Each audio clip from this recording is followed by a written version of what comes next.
മര്യാദയ്ക്ക് കാർ നിർത്തിക്കോ. മേഘനന്ദ, cool down. Sir എന്താ മനസ്സിലാക്കാത്തെ? ഇയാള് നമ്മളെ കിഡ്നാപ്പ് ചെയ്ത് എങ്ങോട്ടേക്ക് കൊണ്ടുപോവാണ്. എടാ, നിന്നോട് കാർ നിർത്താനാ പറഞ്ഞത്. Stop the car.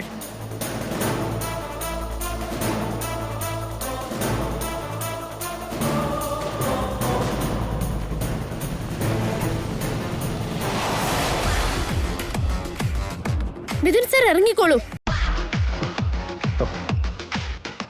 മാഡം, നിങ്ങൾ ഇറങ്ങിക്കോളൂ. മഞ്ജരി മാഡം ഇറങ്ങിക്കോളൂ.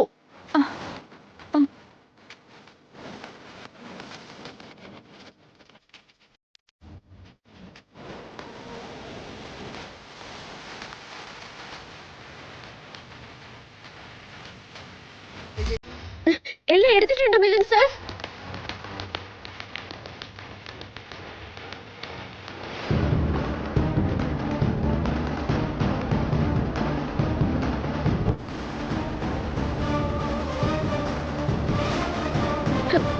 മിഥുൻ സാർ, നമുക്ക് എത്രയും വേഗം ഇവിടുന്ന് പോണം. മേഘനന്ദേ, നീ ഒരു മിനിറ്റ് നിൽക്കേ, ഞാൻ പറയുന്നത് കേൾക്ക്.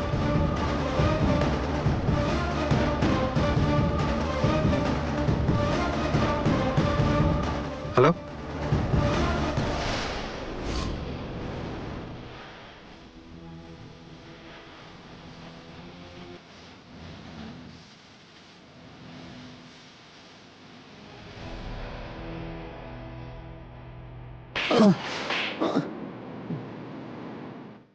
ഇത്രയും നാള് ഞാൻ മനസ്സിൽ കൊണ്ടു നടന്ന പ്രതികാരത്തിന് ഒരവസാനമുണ്ടായെന്നാ കരുതിയത്. ആ മിഥുനോടും നന്ദൻ കുടുംബത്തോടുമുള്ള എന്റെ പകപോക്കാൻ ഞാൻ കണ്ണിൽ എണ്ണ ഒഴിച്ച് കാത്തിരിക്കുകയായിരുന്നു. പക്ഷെ നീ അതെല്ലാം തവിട് പൊടിയാക്കി കളഞ്ഞു. Sorry, sir. I will try again. Give me one more chance. വേണ്ട, ഒരു പ്ലാൻ 2 വട്ടം ഇംപ്ലിമെന്റ് ചെയ്യരുത്. പ്ലാൻ എ ഫെയിൽ ആയാൽ പ്ലാൻ ബി ഉണ്ടാവണം. ഇനി അവന്റെ കാര്യം ഞാൻ നോക്കിക്കോളാം. പോടാ.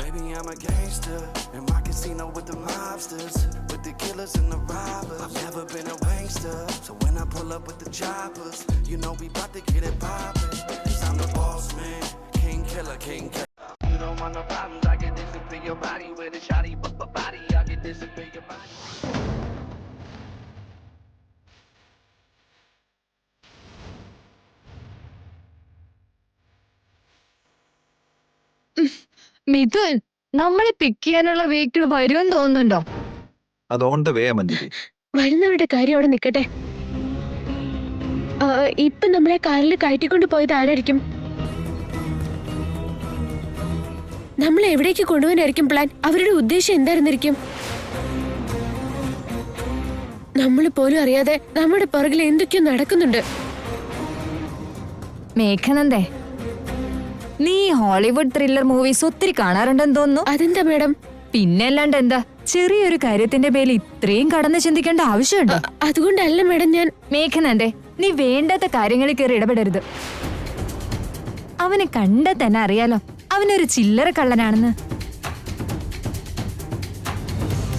കാശടിച്ചു മാറ്റാനുള്ള ശ്രമമായിരിക്കണം. അതങ്ങ് കൊടുത്തിരുന്നെങ്കിൽ അവൻ അപ്പ തന്നെ ഇട്ടേച്ചു പോയാനെ.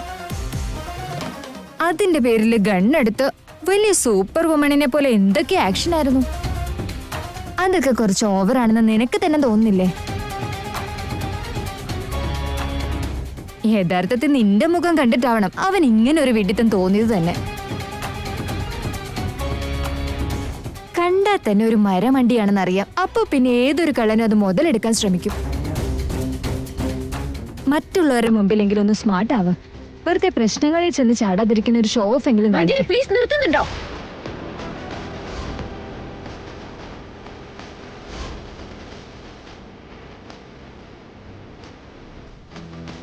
എന്നെ പേര് വിളിക്കാൻ മാത്രം ധൈര്യോ?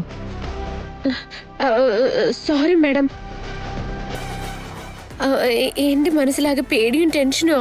ഇനി ഇതുപോലെ ആരൊക്കെ വരുമെന്ന് ആർക്കറിയാം? അറിയാതെ പറ്റിപ്പോയതാ മാഡം. ഇതറിയാതെ പറ്റിയതാണെന്ന് തോന്നുന്നില്ല. എന്നെ കൺട്രോൾ ചെയ്യാൻ വേണ്ടി മനഃപൂർവ്വം ചെയ്തതാ. അയ്യോ അല്ല മാഡം, ഈ സിറ്റുവേഷന്റെ സീരിയസ്നെസ് ഒന്ന് മനസ്സിലാക്കാൻ ശ്രമിക്കേ. അവനൊരു ചില്ലറ കള്ളനാണെന്നൊന്നും എനിക്ക് തോന്നുന്നില്ല. അവന്റെ പുറകിൽ എന്തൊക്കെയോ പ്ലാൻസ് ഉണ്ട്. കാശിന് വേണ്ടി വന്നവനല്ല അവൻ. നമ്മളെ തട്ടിക്കൊണ്ട് പോവാനായിരുന്നു അവന്റെ പ്ലാൻ. നടന്നതൊക്കെ ഒന്ന് ആലോചിച്ച് നോക്കുകയാണെങ്കിൽ അക്കാര്യം മാഡത്തിന് തന്നെ മനസ്സിലാവും. മിഥുൻ സാർ, സാറൊന്ന് ആലോചിച്ച് നോക്കി. സാറിന് ഇവിടെ ആരെങ്കിലും ശത്രുക്കളുണ്ടോ? എനിക്കോ ശത്രുക്കളോ? അതും ഇവിടെ? എനിക്കിവിടെ എങ്ങനെ ശത്രു ഉണ്ടാവാനാ? മേഘനന്ദേ, മിഥുൻ ജീവിതത്തിൽ ആദ്യമായിട്ട് ടർക്കിയിലേക്ക് വരുന്നത്. അപ്പൊ പിന്നെ അവൻ എവിടുന്ന് ഇവിടെ ശത്രുക്കൾ ഉണ്ടാവാൻ? ബുദ്ധിമതിയാണെന്ന് കരുതി വിഡ്ഢിത്തം വിളിച്ചു പറയരുത്. മിഥുൻ സാർ, ഒന്ന് നല്ലവണ്ണം ആലോചിച്ച് നോക്കൂ. ഇതിനു മുൻപ് മിഥുനേട്ടനോട് നല്ലവണ്ണം വഴക്ക് കൂടിയവരോ, മിഥുനേട്ടൻ കാരണം അപമാനിക്കപ്പെട്ടവരോ, അല്ലെങ്കിൽ അത്രയേറെ ശത്രുതയുള്ളവർ ആരെങ്കിലും ഉണ്ടോ? ഒന്നുകൂടി നന്നായിട്ട് ആലോചിച്ചേ.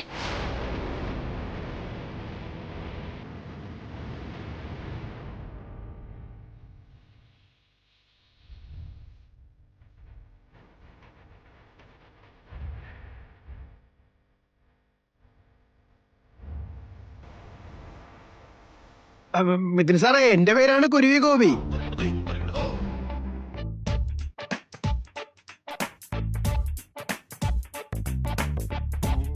ഇവിടെ ഇനി നിങ്ങളുടെ ഉത്തരവാദിത്വം മൊത്തം എന്നെയാണ് ഏൽപ്പിച്ചേക്കണേ. അതുകൊണ്ട് ഇനി സാറിനെ നോക്കലാണ് എന്റെ പണി. മതി മതി നോക്കിയത്, എങ്ങോട്ടാ പോണ്ടേ?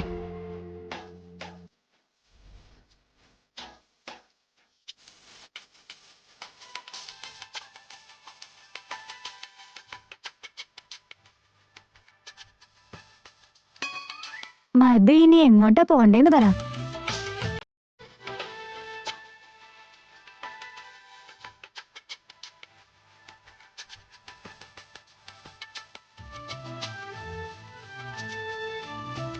മാഡം, എന്തൊരു ശബ്ദമാധുരിയ. എനിക്ക് മാഡത്തിന് ഒത്തിരി ഇഷ്ടമായി. അല്ലെങ്കിൽ തന്നെ എനിക്ക് പ്രാന്ത് കയറിയിരിക്കുക. വേണ്ടത്ത വർത്താൻ എന്റെ അടുത്ത് പറഞ്ഞോണ്ട് വന്ന കാലുമടക്കുന്ന തരിഞ്ഞ്. ഗോപി, ആനന്ദ എയർപോർട്ടിൽ വരാഞ്ഞേ? മിഥുൻ സാർ, രാത്രി 1 മണിക്കൂർ ലേറ്റായിട്ട് കിടന്നുറങ്ങിയേ. അതുകൊണ്ട് 1 മണിക്കൂർ ലേറ്റായിട്ട് നീറ്റേ. അപ്പൊ പിന്നെ 1 മണിക്കൂർ പല്ലേക്കാനും വൈകി. എന്നിട്ട് 1 മണിക്കൂർ വൈകിയാണ് കാപ്പി കുടിച്ചേ. അങ്ങനെ ഓരോ മണിക്കൂർ വെച്ച് നീണ്ടുപോയി. മതി, നിർത്തിക്കേ. താൻ എപ്പോഴും ഇങ്ങനെ തന്നെയാണോ? എപ്പോഴും അല്ല സാർ, എപ്പോഴെങ്കിലും ഒക്കെയാ. സാധാരണ വല്ലാണ്ട് ചലക്കാറുണ്ട്. ഇപ്പൊ കുറച്ചൊന്നേ ഉള്ളൂ. അത് വിട്. Let's go. മിഥുൻ സാറേ, മേഘനന്ദ മാഡവും സാറും പുറകിലത്തെ സീറ്റിൽ ഇരുന്നോളൂ. മഞ്ചേരി മാഡം മാഡത്തിന്റെ തൊട്ടടുത്തിരിക്കും. ഇനി വാ തുറന്ന നിന്റെ നാവ് ഞാൻ പിഴുതെടുക്കും. അതുകൊണ്ട് കുറച്ച് ഉപകാരമുള്ളതാ.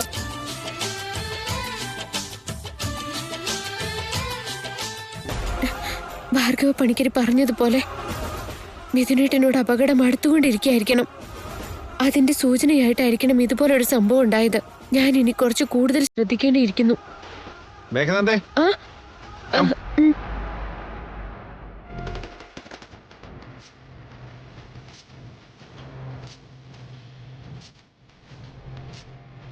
Hi, I'm Midun Nandan. We have already booked a room. Can you please check it once?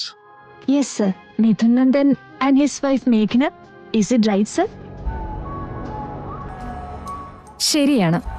പക്ഷെ മേഘന വന്നിട്ടില്ല. ഈ മേഘനന്ദയ വന്നിട്ടുള്ളത്. So she is not your wife, sir? No no no no no no. ഈ മേഘനന്ദയാണ് മിഥുൻ സാറിന്റെ വൈഫ്.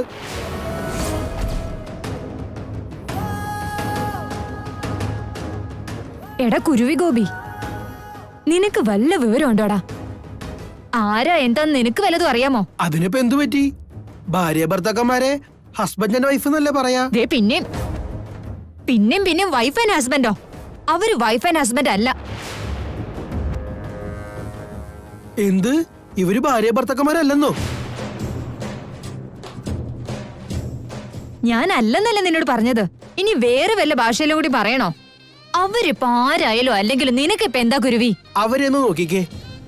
അവരെ രണ്ടുപേരും ഇങ്ങനെ ഒന്നിച്ച് കാണുമ്പോ ആരെങ്കിലും ഇവര് ഭാര്യ ഭർത്താവ് അല്ലെന്ന് പറയോ?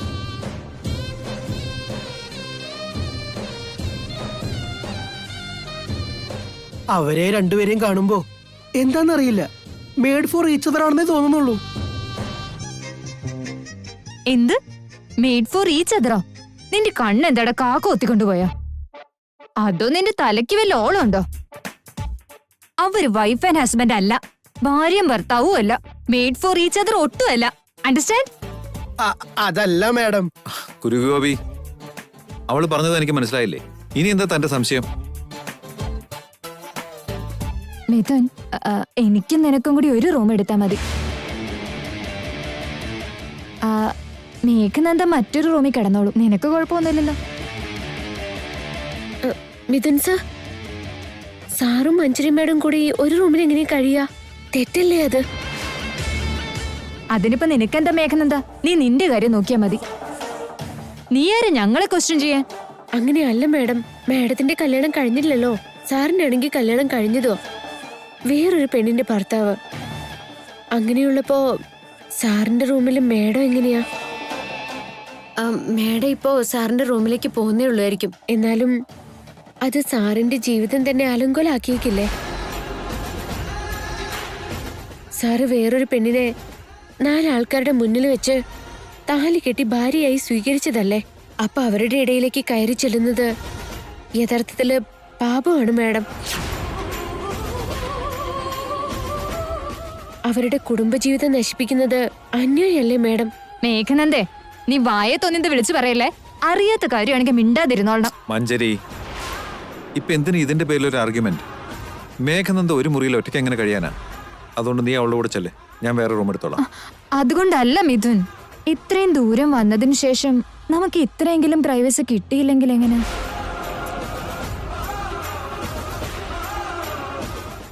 നാല് ദിവസം കഴിഞ്ഞ് തീരാൻ പോകുന്ന ബന്ധത്തിന് വേണ്ടി നീ എന്നെ മാറ്റി നിർത്താൻ നോക്കുവാണോ? മഞ്ജരി, നോ മോർ ആർഗ്യുമെന്റ്സ്. ഇത് നമ്മുടെ രാജ്യമല്ല. അങ്ങനെ പരിചയമില്ലാത്തൊരു സ്ഥലത്ത് ആ പെൺകുട്ടിയെ ഒറ്റയ്ക്കാക്കുന്നത് ശരിയല്ല എന്നാ ഞാൻ പറഞ്ഞതിന്റെ അർത്ഥം. അതുകൊണ്ട് നീ അവളുടെ കൂടെ താമസിക്കുന്നത് തന്നെ നല്ലത്. സർ, ഈ room keys. Thank you. Bidin സാറേ, ഫംഗ്ഷൻ മറ്റന്നാളാ. നാളെ വേറെ ജോലിയൊന്നും ഇല്ലാത്തതുകൊണ്ട് ഇവിടെ നാളെ ഒത്തിരി സ്ഥലങ്ങൾ ഞാൻ നിങ്ങളെ കൊണ്ട് കാണിക്കാം. ഓക്കെ. ശരി സാറേ.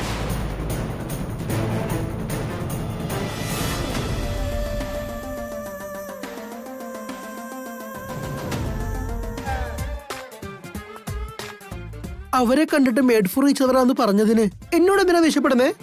ചിലവരെ കണ്ടാൽ അങ്ങനെയൊക്കെയാ, എല്ലാവർക്കും അങ്ങനെ തോന്നിപ്പോവും. അത്ര എന്തിനാ? ഇപ്പൊ ഞാനും മാഡും ഇങ്ങനെ തൊട്ടൊരുമി നിൽക്കുമ്പോ നമ്മളെ കാണുന്നവരും മേഡ് ഫോർ ഈച്ച് അതർ എന്നേ പറയൂ. ലിമിറ്റ് ക്രോസ് ചെയ്തുള്ള സംസാരം വേണ്ട. ഇനി ക്രോസ് ചെയ്ത കട്ട് ചെയ്ത് കളയും.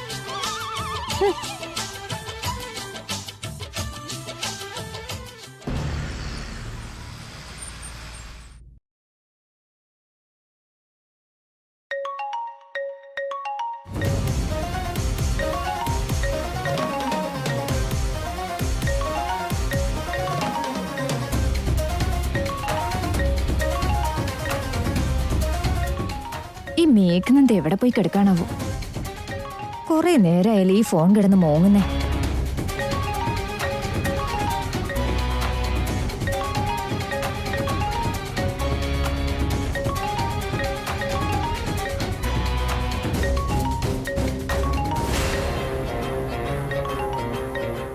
കുറെ നേരമായി ആ ഫോൺ കിടന്ന് മോങ്ങാൻ തുടങ്ങിയിട്ട്.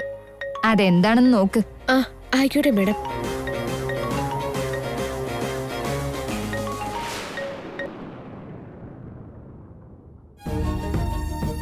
ഹലോ ചേച്ചി. ഹലോ ചാരു, പറയേ. ചേച്ചി അവിടെ എത്തിയല്ലോ അല്ലേ? വേറെ കുഴപ്പമൊന്നും ഉണ്ടായില്ലല്ലോ? ഏയ്, ഒന്നുമില്ല ചാരു, സേഫായിട്ട് എത്തി. ഇപ്പൊ ഹോട്ടലിലാ ഉള്ളത്.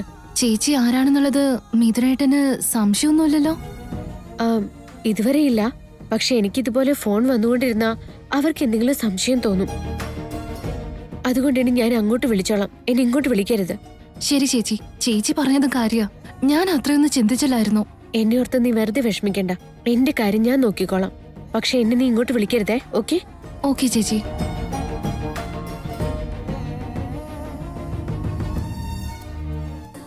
അവിടെ ക്ലൈമറ്റ് എങ്ങനെയുണ്ട് മോനെ? അടിപൊളിയമോ, പക്ഷെങ്കിൽ കുറച്ച് തണുപ്പ് കൂടുതലാന്നേ ഉള്ളൂ. അവിടെ ഇന്ത്യൻ റെസ്റ്റോറൻറ്റ്സ് ഒന്നും ഇല്ല മോനെ. അവിടുന്ന് വല്ലതും വാങ്ങിച്ചു കഴിച്ചാ മതി കേട്ടോ. അവിടുത്തെ ഫുഡൊന്നും നിനക്ക് സെറ്റായിന്ന് വരില്ല മോനെ. ശരി മോം. വലിയമ്മേ, ആഹാ വലിയേട്ടാ. അതേടാ. വലിയച്ചാ, മോം അച്ഛമ്മേ, എല്ലാരും ഒന്ന് ഇങ്ങോട്ട് വന്നേ. വലിയേട്ടന്റെ വീഡിയോ കോളുണ്ട്. എല്ലാവരും നിന്നെ വല്ലാതെ മിസ് ചെയ്യുന്നു. അവിടെ കുഴപ്പമൊന്നുമില്ലല്ലോ അല്ലേ? ഒരു കുഴപ്പമില്ല ഡാഡ്. വലിയേട്ടാ, അവിടെ കാണാൻ ഒരുപാട് സ്ഥലങ്ങളുണ്ടെന്നാ കേട്ടെ. ഫ്രീ ടൈം കിട്ടുകയാണെങ്കിൽ എല്ലാം പോയി കാണണേ. ഷുവർഡാ. ഇത്രയും ദൂരം വന്നിട്ട് ഇവിടെ കാണാതെ പോകാൻ പറ്റുമോ? മിഥുനെ, അവിടെ കിട്ടുന്നതെല്ലാം വാങ്ങി കഴിച്ചേക്കല്ലേ. വല്ല ഫുഡ് പോയ്സണും വന്നാ പിന്നെ അത് മതി. ഞാൻ ശ്രദ്ധിച്ചോളാം ചമ്മേ.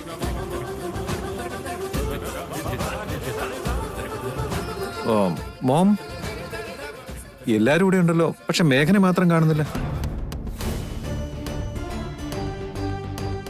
മേഘന അവളുടെ വീട്ടിലേക്ക് പോയി മോനെ. ഓ, നിനക്ക് അറിയാത്തല്ലോ, മേഘന എപ്പോഴാ ഒരിടത്ത് അടങ്ങിയിരുന്നിട്ടുള്ള. അവള് നീ അങ്ങോട്ട് പോയതും അപ്പൊ തന്നെ അവളുടെ വീട്ടിലേക്ക് പോയി. പ്രിയമതേ, അത്രയും ദൂരെ കിടക്കുന്നതിനോട് ഈ കംപ്ലൈൻസ് ഒക്കെ പറയേണ്ട വല്ല കാര്യമുണ്ടോ? അവൻ കുറച്ച് സന്തോഷമായിട്ട് അവിടെ കഴിഞ്ഞോട്ടെ. എടാ മിഥുനെ, നീ ഇന്ത്യയിലേക്ക് വന്ന ഈ ചെലക്കലും മോങ്ങലും ഒക്കെ കേട്ടേ പറ്റൂ. അവിടെയെങ്കിലും കുറച്ച് ദിവസം സ്വസ്ഥമായിട്ട് കഴിഞ്ഞിട്ട് വാടാ മോനെ. ഇവിടെ കാല് കുത്തുന്ന ആ നിമിഷം തൊട്ട് നിന്റെ സമാധാനം ഇല്ലാണ്ടാവും. കേട്ടോ മോനെ? ശരി, ആയിക്കോട്ടെ ഡാഡ്. Okay mom, bye. അച്ഛമ്മേ bye. Bye everybody. Bye Mithun. Bye. Bye by.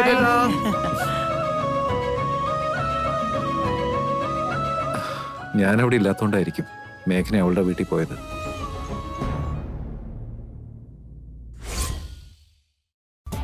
Mithun സാറിന് ഇതുവരെ കണ്ടില്ലല്ലോ. ആ മസാല ദോശ മഞ്ചരീനെ ഇനി എപ്പോഴാ കാണാന്നോർത്ത് കൊതിയാവുന്നു. ഇന്ന് ആ മസാല ദോശ വെറുതെ വിടരുത്, ഒരു ശകലെടുത്ത് കഴിക്കണം. ഹലോ മിഥുൻ സാറേ, ഗുഡ് മോർണിംഗ്. ആ, ഗുഡ് മോർണിംഗ്. ഞങ്ങളുടെ ടർക്കിയിൽ നല്ല ഉറക്കം വന്നായിരുന്നോ? എത്രക്കാ വാങ്ങിച്ചേ? എന്താ സാറേ? അല്ല, ഈ ടർക്കി എത്രക്കാ നിങ്ങൾ വാങ്ങിച്ചേന്ന്? ഒന്ന് പോയിന്റ് സാറേ, ഞാൻ ചുമ്മാ പറഞ്ഞതല്ലേ. സാറെന്നെ കളിയാക്കുവാണല്ലേ? Good morning Mithun. Good morning Manjari. 1 minute.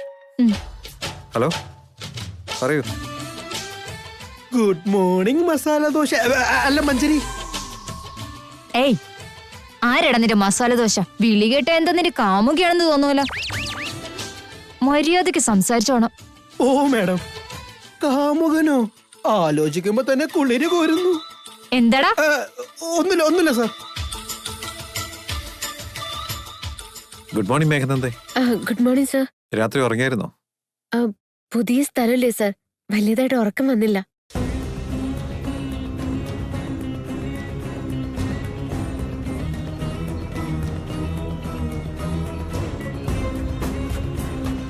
എന്തു പറ്റി മേഘനന്ദേ? എന്താ വല്ലാതിരിക്കുന്നേ? ഒന്നുമില്ല സർ. ഇന്നലത്തെ സംഭവം ഇപ്പോഴും മനസ്സിൽ തന്നെ ഇരിക്കുമായിരിക്കും അല്ലേ? ആസ് സൂൺ ആസ് പോസിബിൾ അതിനെ വേഗം മനസ്സിൽ നിന്ന് മാറ്റി കളയാൻ നോക്കും. അങ്ങനെ കളഞ്ഞില്ലെങ്കിൽ ഇവിടെയുള്ള ഒരു കാര്യവും തനിക്ക് എൻജോയ് ചെയ്യാൻ പറ്റിയെന്ന് വരില്ല. ശരി സർ. കുരുഗോപി, എന്താണ് ഇന്നത്തെ പ്ലാൻ? ഇവിടെ ഒത്തിരി കടൽത്തീരങ്ങളുണ്ട്. ഇപ്പൊ ഞാൻ നിങ്ങളെ ബീച്ചിലേക്കാ കൊണ്ടുപോകുന്നേ. ബീച്ചിലേക്കോ? ആ, ബീച്ചിലേക്ക് തന്നെ. അല്ലാണ്ട് നിനക്ക് വേണ്ടി എന്താ ഇവിടെ വല്ല പുതിയ മഹാത്ഭുതം സൃഷ്ടിക്കണോ? നീ ചെന്ന് കാറെടുക്ക്. എന്നെ സാധന കൊച്ച്. ഇന്നലത്തെ പോലെ തന്നെ എന്തെങ്കിലും ഇന്നും കാത്തിരിക്കുന്നുണ്ടോ എന്തോ. എന്ത് വന്നാലും മിഥുനേട്ടന് ഒന്നും സംഭവിക്കാതെ നാട്ടിലേക്ക് തിരിച്ചെത്തിക്കണം. അത് മാത്രമാണ് എന്റെ ദൗത്യം.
Wow, it's really beautiful.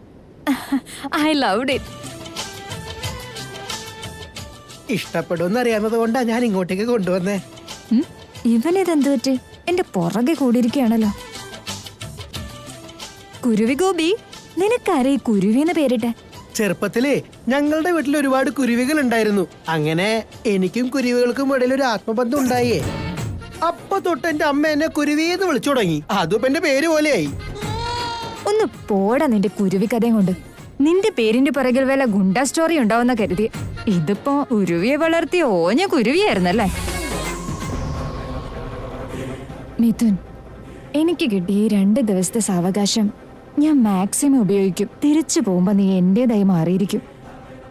മഞ്ചരി മഞ്ചരി എന്ന് മന്ത്രിച്ചുകൊണ്ട് നീ എന്റെ പുറകെ നടക്കും. അതിന് പറ്റിയൊരു പ്ലാൻ ഞാൻ എന്റെ മനസ്സിൽ കണ്ടിട്ടുണ്ട്.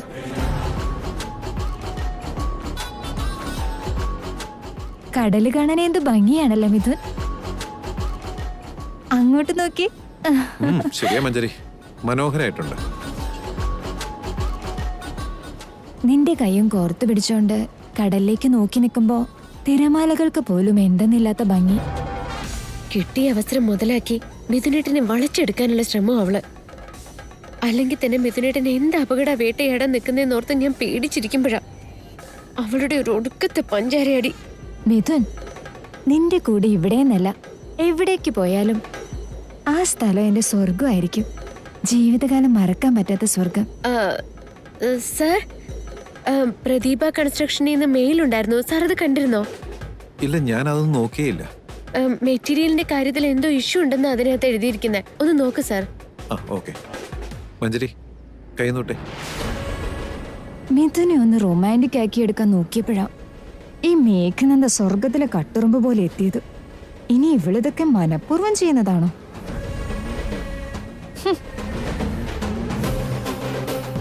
ശരിയാണല്ലോ, ഞാൻ സംസാരിക്കാം.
Excuse me.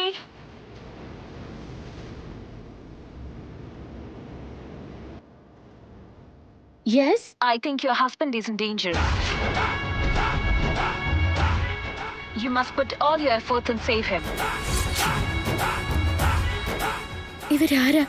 മിഥുനേട്ടന്റെ അപകടത്തെ കുറിച്ച് ഇവർക്ക് എങ്ങനെ അറിയാം? പണിക്കർ അദ്ദേഹം പറഞ്ഞത് തന്നെയാണല്ലോ ഇവരും പറയുന്നത്. മാഡം, ആ ഇവിടെ നിൽക്കുമായിരുന്നോ?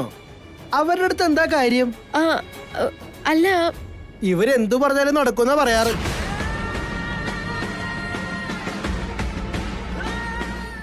ഒരിക്കൽ എന്നെ നോക്കി ഒരു പെണ്ണിന്റെ കയ്യിൽ നിന്ന് തല്ലു മേടിക്കുമെന്ന് പറഞ്ഞു.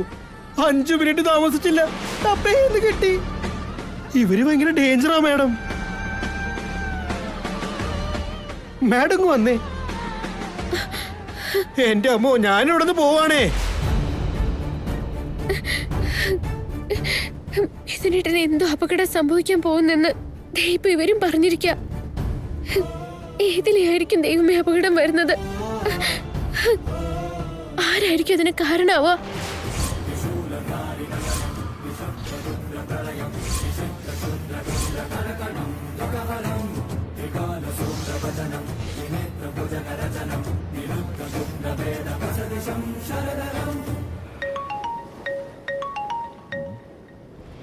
ഹലോ,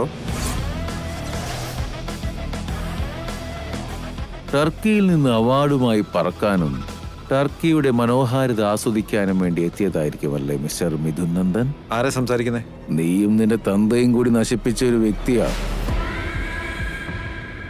നിന്റെ തന്തപ്പടി എനിക്കിട്ട് കുറേയേറെ താങ്ങിയതാ. അതിപ്പോഴും എന്റെ മനസ്സിൽ തന്നെയുണ്ട്. അതിന് തക്കതായ തിരിച്ചടി നൽകാൻ വേണ്ടി ഇത്രയും നാളും പതുങ്ങിയിരുന്ന നിന്റെ ശത്രുവാണ് ഞാൻ. ഈ വോയിസ് ഞാൻ എവിടെയോ കേട്ടിട്ടുണ്ടല്ലോ. ഇനിയും നിനക്കെന്നെ മനസ്സിലായില്ലേ മിഥുൻ നന്ദൻ? ജയദേവ് നന്ദൻ.